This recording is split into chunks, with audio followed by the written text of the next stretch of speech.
Alright, so I got the big truck home. Do a little walk around video here. Show you guys what I got.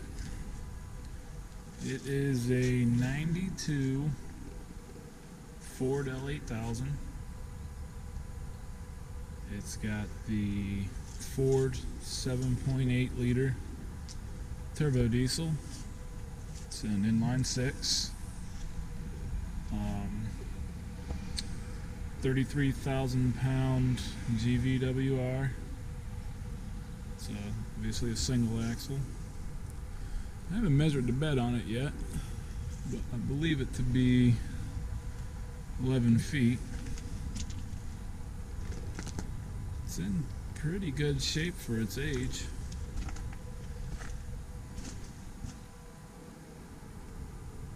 The only rust on the truck is just this little bit of surface rust here on the bed. Looks like there's some repairs done at some point. Let's see. New corner welded in, and reinforcements down through there. That one there was never done. So I'm not exactly sure what prompted that to be done, because the rest of the truck's in pretty great shape. No rust at all on the cab. Chassis is in real good shape too. I have the bed sitting on blocks there because I wanted to leave the bed tilted a little bit, let water run out.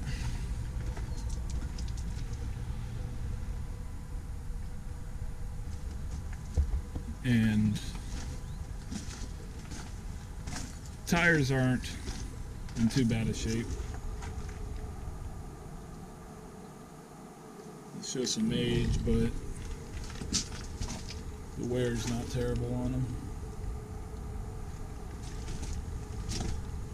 As you can see, there is a bunch of road tar caked on the bottom of this. From what I understand, they used it mostly for hauling pea gravel when they chip and sealed roads in the township. It was a little too big to plow with on their roads, so they used it a couple of times a year to chip and seal. It was always garage kept, and I believe them because it's rare to find a truck this clean in this area that's this old.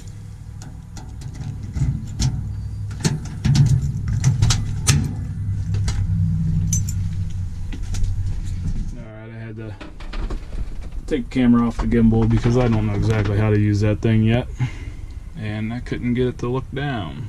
So dash is a little dusty, but the interior is clean on this thing. I mean, it looks practically new.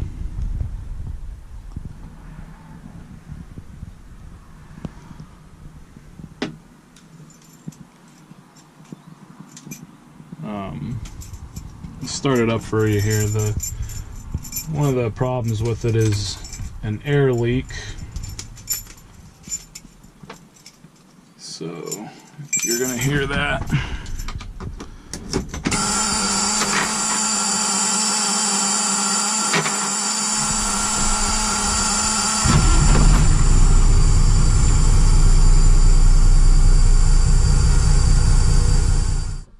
So I got the air tanks all filled up, and show you where the air leak is going on here.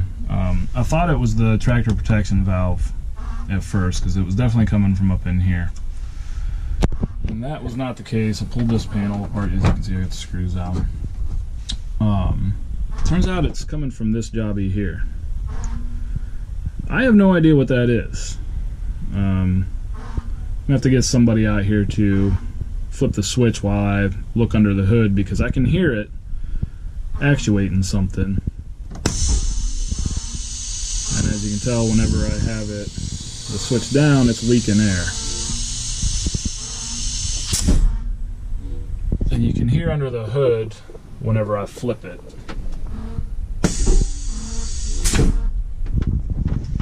So, I'm not sure exactly what that is yet. To look into that a little bit. But yeah, obviously it has air brakes. It's got the Eaton 10-speed, Road Ranger 10-speed. It took me a little getting used to shifting this. I drove tractor trailer for about 8 years, and it shifts the same, and the pattern's actually the same too. That was an 18-speed that I drove previously. So the difference between gears was a lot less in that truck than it is with this. So I just gotta get used to letting the RPM drop a little more before I glide her back into the next gear. The hoist controls are down here, and the guy that looked at the truck before I did the day I bought it, he broke the plow handle. I don't know how he managed that,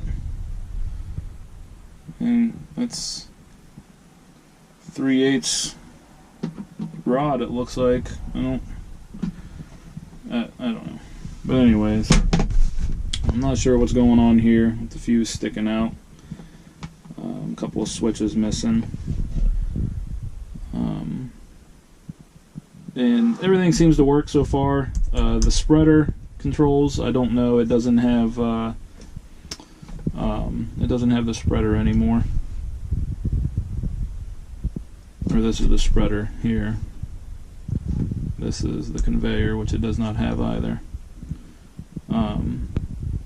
But the only problem with this is the coil on the PTO that allows the fluid to flow to the cylinders is bad, but I actually have ordered a new one. Found it on Amazon, actually.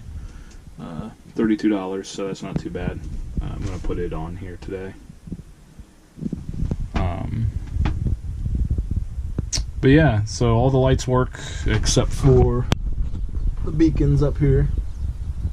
The strobe on top of the truck does work, headlights work, turn signals work. There is one tail light that is broke, but I bought an extra one for my 1-ton, so I'm going to put that on. Let's go outside. So the coil that was bad actually goes right here. I've already pulled the old one off. I'm gonna put the new one on here. But yeah, it has central hydraulics. Runs the plow, the spreader, and the dump. I don't have the plow here. I left it down at my dad's house because it does have a power steering problem. I didn't want to drive it clear home like that. I don't know if you can see. Sorry about that. So it's got a bit of a power steering leak coming from the input seal, as you can probably see, or the input shaft seal. So I gotta get that replaced. I did find a complete rebuild kit for it, but I don't think that's necessary. I just need that input shaft seal. So I'm gonna try and find that.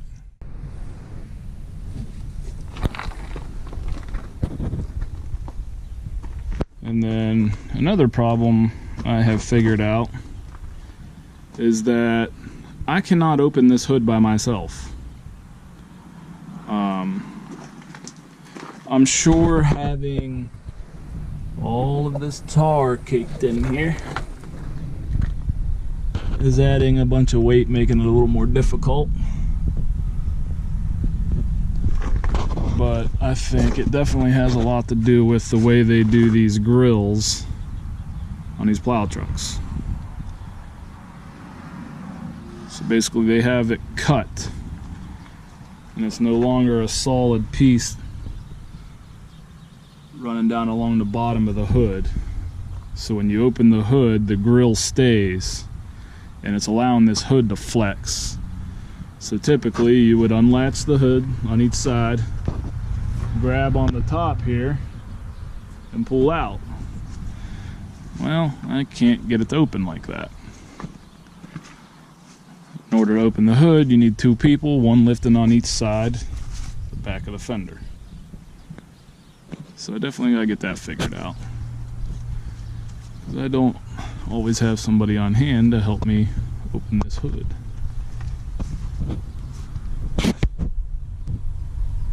So anyways, let's get this new coil put on. Alright, so here's the old coil. Goes down over the shaft like that, and when you supply power to it, it lifts an internal mechanism inside to allow flow through the hydraulics. At least that's how I understand it. So this one here, the coil still worked, but as you can see, one of the tabs pulled out of the coil. So in order for it to work, you had to hold the tab into the coil there. So it was a two-man job. So for the price, I just, instead of worrying about fixing that one, went ahead and bought a new one. That way I know it'll be right. Getting the old one off proved to be pretty difficult. I had to pull the whole cylinder out of there and then hammer it off because it was seized in. You can see it started pulling the coil apart. So what I'm going to do is pull this back out.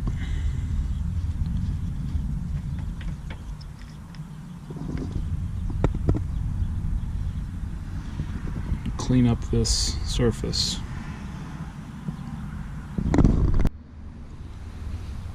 Alright, just keep anything from getting in the hydraulic part of it. I wrapped it up with a towel and some tape.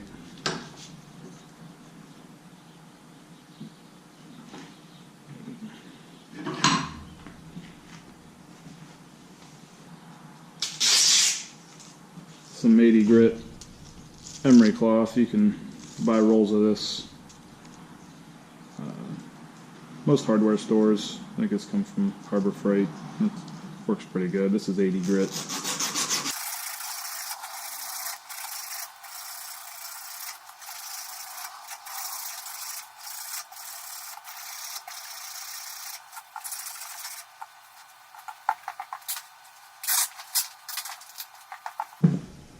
Some 220 grit.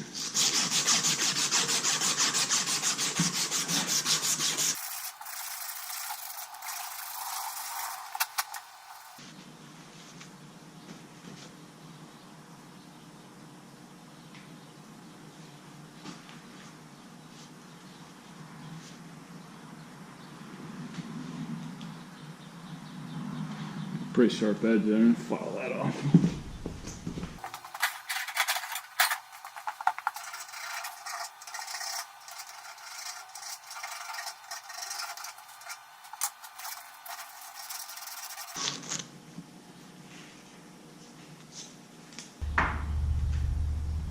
I'm going to try the nut back on here. I had to hammer on it pretty good to get it out, make sure the threads are still good.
Alright, I'm going to break the rules a little bit here. So basically what happened is I smashed the top of this down and boogered up the top turn of threads. So I've pretty much filed that whole turn out. And now it's just got to get a start in it again. It would have made things a lot easier if I had a tap and die set. It looks like a standard fine thread 1/2 inch. What is that, half 20 or something like that? So the threads are starting clean, so I'm just gonna force it a little bit here, which, yeah, I know that's not how you should do things, but I just won't go too far. I'll take a look at it.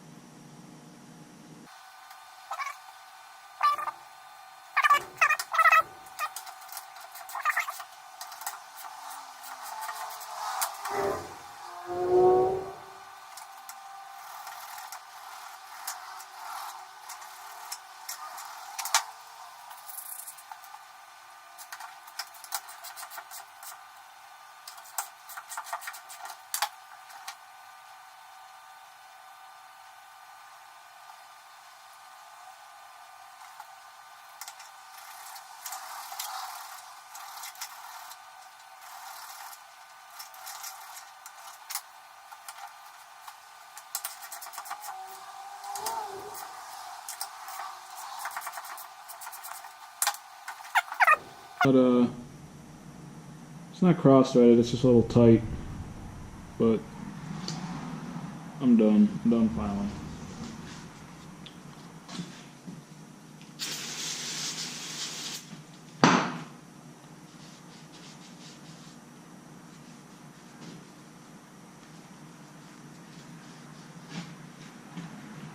Now let's see if this new coil slides on. Oh, look at that. Perfect. All right.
Alright, now I just gotta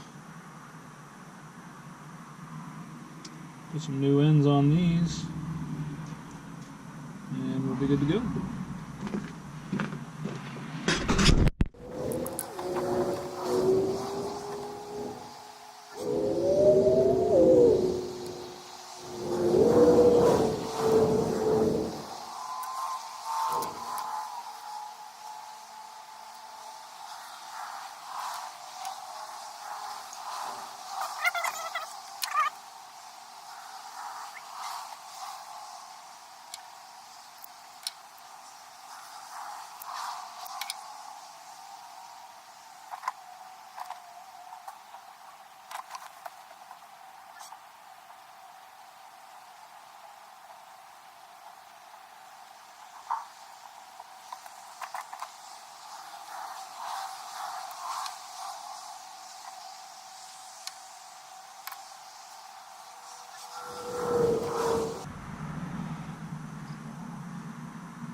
It's on there pretty good.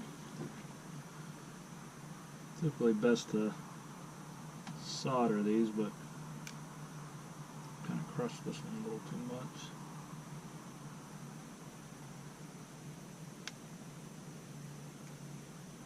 Let's see if we can get some solder in there. Should be alright.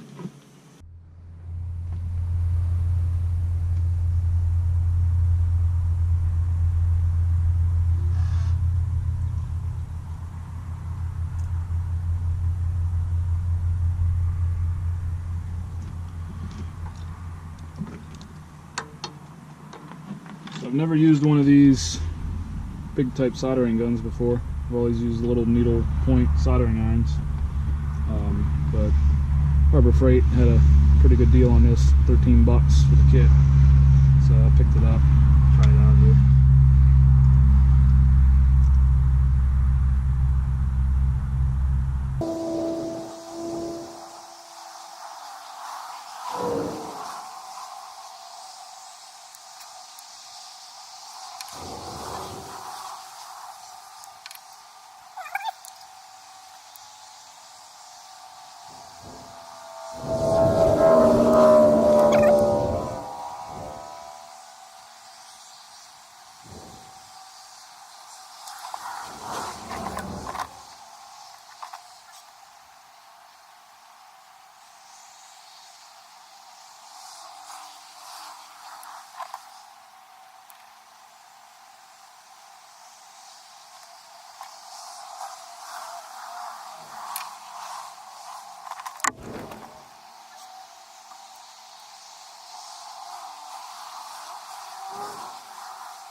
Alright.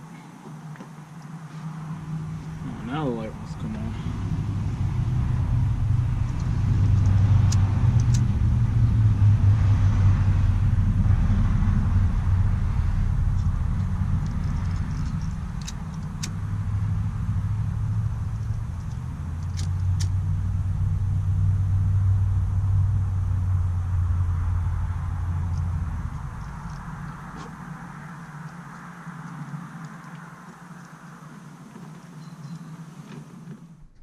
It's kind of dark now, but let's see if you guys can see this.